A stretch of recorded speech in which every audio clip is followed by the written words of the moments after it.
श्रीमद् भगवत गीता में भगवान ने कहे हैं कि देहि न अस्मिन् यथा देहे कौमारं यौवनं जरा तथा देहांतर प्राप्ति धीर तत्र न मुह्यति।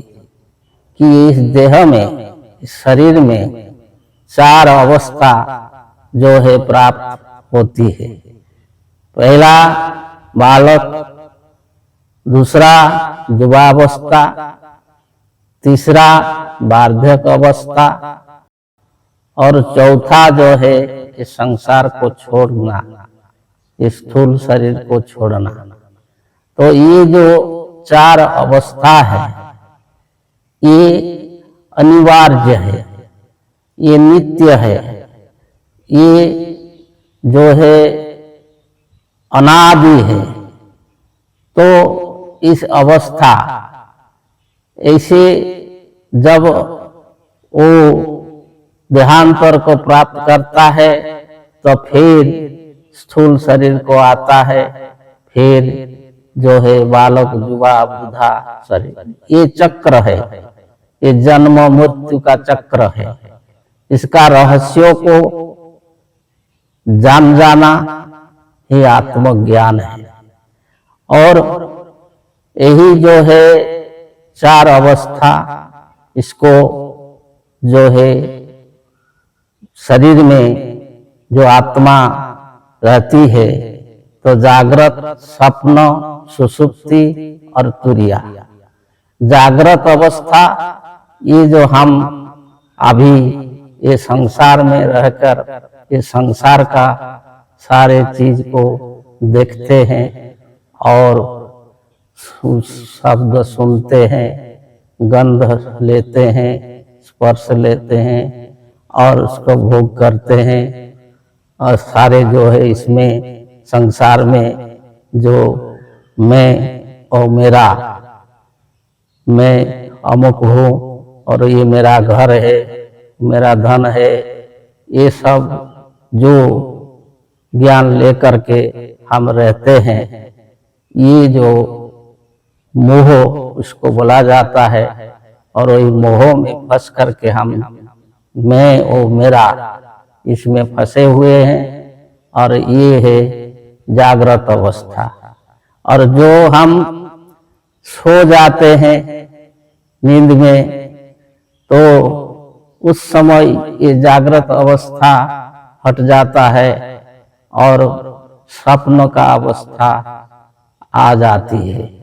स्वप्न में हम तरह तरह के देखते हैं और वो जो स्वप्न में हम विचरण करते हैं तो वही पैर, वही हाथ, यही आँख, यही जो जागृत अवस्था में जो शरीर है, स्वप्न अवस्था में भी वही शरीर है।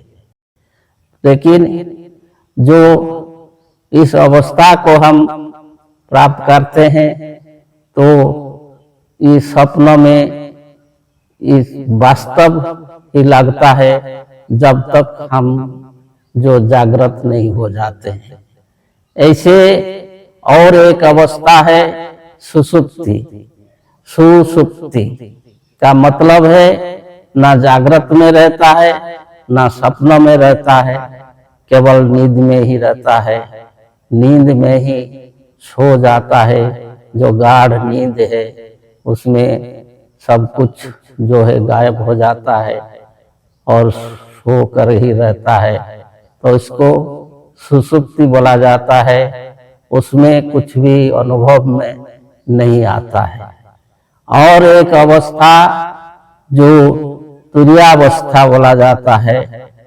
तो ये अवस्था जो वास्तव स्वरूप का अवस्था, ज्ञान का अवस्था, समाधि का अवस्था, तो ये जो योगी प्राप्त करता है, जो योग करता है, मतलब जो ये सारे जागृत स्वप्न सुषुप्ति को पार करके जो संपूर्ण चेतन में ही जो अपना जो सुख अवस्था को प्राप्त करता है, सारे संसार का, सृष्टि का, सारे तत्वों का रहस्यों को प्राप्त करता है, जो वास्तविक ज्ञान है, जो जन्म मृत्यु से परे है, जो अजर अमर, जो सच्चे सत्य चित आनंदमय है,